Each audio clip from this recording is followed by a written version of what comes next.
Hi, everybody. My name is Jeanne Bliss, and I have been leading companies to earn the right to customer-driven growth for 35 years. I've organized this work around leadership and becoming an elevated kind of company in the marketplace to be competencies. Competencies are behaviors, and they are what end up defining your company as your business. Before we get started, I'd like to do a little bit of an introduction about who I am and how I came to this work. This work came to me, or I came to this work, I should say, by watching my dad in his Buster Brown shoe store in Des Plaines, Illinois. He's a small one-man band, an entrepreneurial man, and he owned a Buster Brown shoe store. And I learned about humanity by watching him shoe a generation of children and their children's children. He put their shoes on for the very first time. Sometimes when the moms would come in with their infant and he'd find the right shoe for their child, but then he was part of the story of their lives every step along the way. And while it was, yes, about the shoe, it was also about him and how he got to know people and how human he was. So much so that when he retired, a line of people 3 blocks long stood to say goodbye to my dad, that buying shoes would never be the same, that when they thought about that time in their life, he would be there. And that's our opportunity here, especially now in this time, in this world we're living in. Memories of who you are as people, of how you do what you do, and how you show up differently are what pull people back to you. So my question to everyone always when I start this work with them and when I coach and encourage them is start with how you want to be remembered, not as an epitaph, but as a guide and as a way to earn the right to growth. So what's your 3 blocks long? Think about that. Lead for that. Earn that. And you will earn also what I call belovedness. Belovedness, which pulls people to you, creates a magnetic pull and earns growth, not only because of what you do, but because of why you do it and because of how you translate that to your humanity and to how you do the business of your work. I've been leading organizations for 35 years, as I mentioned. I started at Land's End, a company in the middle of a farmland in Dodgeville, Wisconsin. The farmers, in fact, got up in the morning and hayed the fields and plucked eggs from the underbellies of warm hens before coming in and working at Land's End. It's where I really got the gift of learning to do this business. I was there for 10 years, where we went from a small $100 million company for that kind of business that was small at the time to $1 billion company. I then deliberately moved industries to industries. I went from Land's End to Mazda to Coldwell Banker to Allstate and then Microsoft Corporation, all reporting to the CEO of those organizations. I now coach companies around the world around earning the right to customer-driven growth. I've had the opportunity to work with some of the most wonderful organizations, big and small and in between, about not only defining what they do, but how they do it and their why behind what they do. And it's been a great joy doing this work. And that's why the world, as it shifts and changes, has had an impact not only on experience, but on how we earn growth. Lots of people think about customer loyalty as something to go get from customers, but experience is really the definition not only of who you are as people, but of how much you improve a life. For me, customer experience is about leadership, showing up as a different kind of company, all the way beginning to end around what you deliver, around how you imagine people's lives, and about how deliberate you are in delivering reliability, peace of mind, and a bright spark in somebody's day. It's interesting. Every industry now, because of what's gone on from COVID and the world we're living in, every industry is being evaluated for their humanness, their humanity.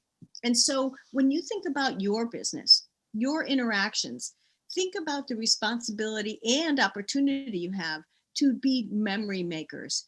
Every hello and every goodbye, every box you drop off, every package you deliver, every order you receive is an opportunity for a customer to not only get an impression about who you are, but to knit those together to create an impression about how much you care, about how reliable you are, and about how much they will advocate for you because they constantly have peace of mind that you deliver for them. So they're going to recommend you to others. So it's not only about responsibility, but it's also about making somebody's day easier and simpler. What we know is that 2020 changed everything.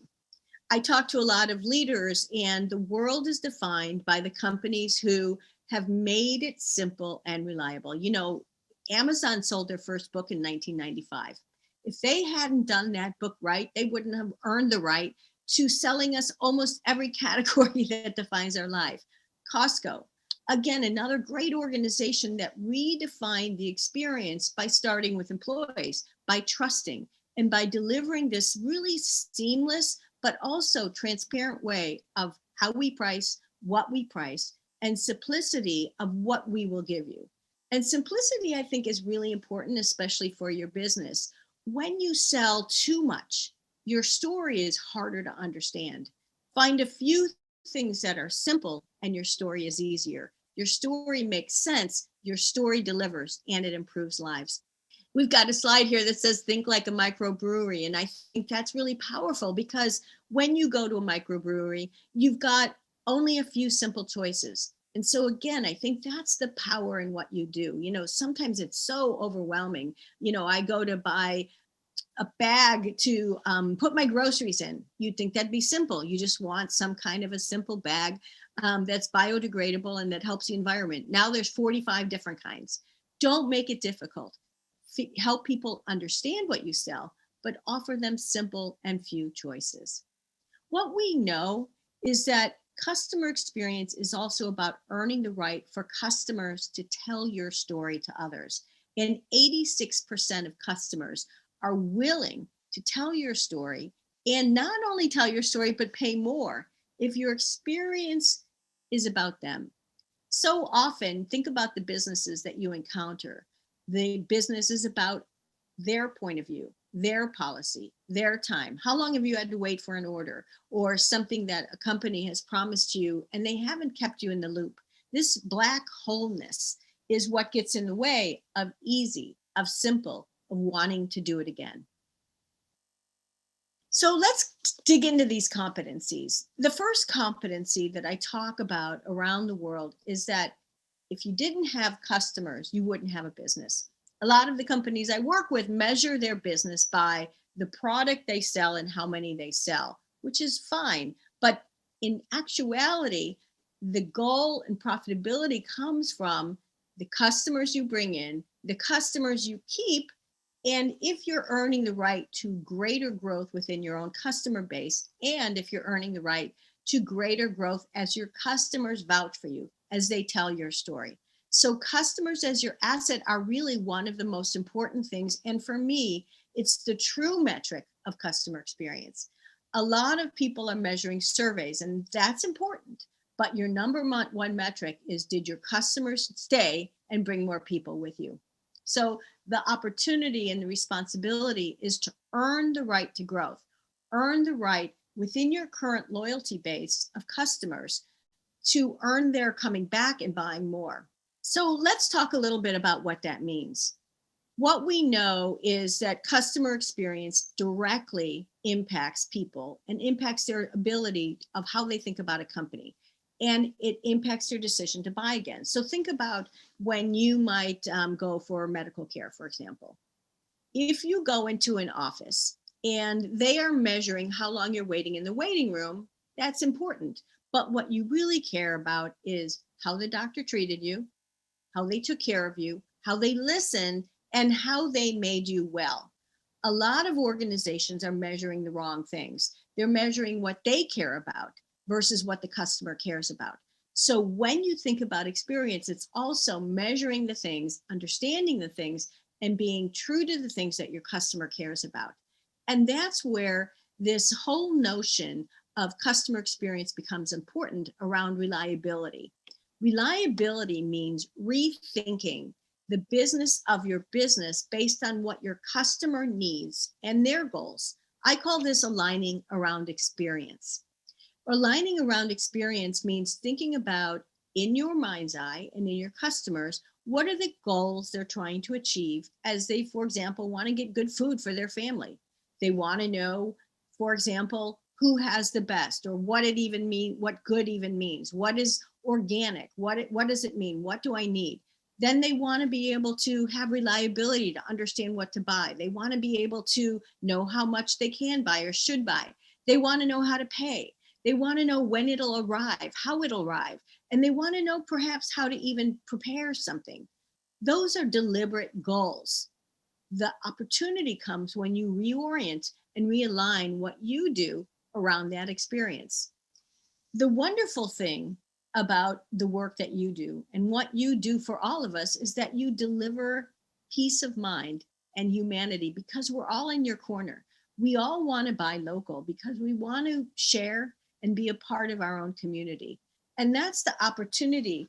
And the opportunity is not only to deliver on customers' goals, but to deliver on their goals with your humanity. Let them know who you are, and let them know how you're going to help your customer receive that good food and really deliver to them from their standpoint. Again, this microbrewery example is a very, very good one, because people go to their local microbrewery. They want to go to you locally, but they're going to go to you initially because you're local, but they're going to stay with you over time because you're delivering what they need on their terms. And this gets us back to simple, to easy. A lot of organizations, when you buy from them, they inadvertently do what I call putting the monkey on the customer's back. You call and you ask a question, and they ask you 5 questions. So is it easy to pay by credit card? Is it easy to get your order? Is it easy to know where your shipments are? And also, as we mentioned earlier, don't offer 5 or 10 or 15 different versions of something. Keep it simple. Make it on the customer's term. The third competency I call listening to your customers. Especially in the world of the pandemic and what's happening, we need to do a shift where we listen to customers and move from validating, which is asking a customer, how did we do? And we've all received those surveys, haven't we? How did we do? Can you give us a 10? Shift your thinking from validating how you did to understanding what your customers need. Understand their lives, understand their families, understand how they cook, understand what they need and when they need it and how they need it from you. And also realize that what you want to hear from them is not just about what you're delivering in that food, but how, and how you impact their life. I had the great opportunity to do some work this year with the Furniture Association. And they are, like you, in very, very high demand, and also having issues with supply chain and other things. But the responsibility that they have is to be there in the moment of the promise. Because if any of you have had anything delivered to your home to make your home cozier or warmer or more family oriented this year, you realize that a couch is not just a couch anymore. It's an anchor. It's a family gathering place. And that's what you're doing as well. You're delivering peace of mind. You're delivering your humanity. You're delivering a little bit of what we hope for, which is normalcy. So pay attention to what your customers needs and listen. One of the greatest things that you can do is actually get them on calls like this. We've been doing Zoom conversations with customers around the world now. And what's powerful about this is that you connect as a human being. What I love about what's happened during COVID, and that's a weird sentence, is that it's broken our corporate veneer off. We have CEOs around the world sitting on their couches in sweaters, just talking to customers. Put a video on yourself walking through your farm, pull something up, talk to your customer about how you're doing it for them, and then bring 10 or 15 customers together with you on a video conversation and ask them what they need. Don't start with what you're doing. Ask them what they need. Ask them how you're doing and how you could do better. The thing that's important also is that your customers are going to tell others about you if you connect with them in a human way. But what's important here is the genuineness of this. We've all been through the ringer of having the car dealers call us and ask us, would we give you a 10? The gift of listening has to be that you care about it and that you're earnest about it, and that you also circle back to your customer when you've made improvements that improve their life. The fourth competency I call your revenue erosion early warning system, or being proactive, knowing before your customer tells you when things have gone wrong. Now, this is also about checking your ego at the door and recognizing that we are all humans, we're running human businesses, and at times things aren't going to go right. So check on your order schedule, check on your delivery schedule, make sure you know when things are being delivered, and when mistakes happen, recognize that it's an opportunity to improve it. Also, know that the biggest thing your customer wants to know is, where is it? When will it arrive? Because it may be a family meal they're planning around, or just the food for them to have their dinner that night, or whatever it is.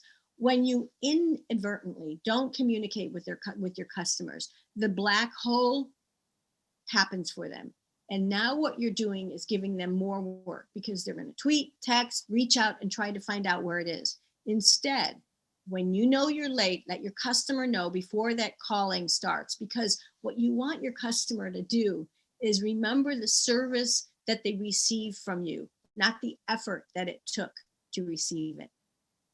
The other thing is to own a bad experience. We've got some eggs here, and this is actually something that we tried to do at Land's End many years ago. When you have a bad experience, it's egg on your face, but the opportunity is to let your customer know that you dropped the ball, and it happens to all of us, but to also do something that I call a peace process.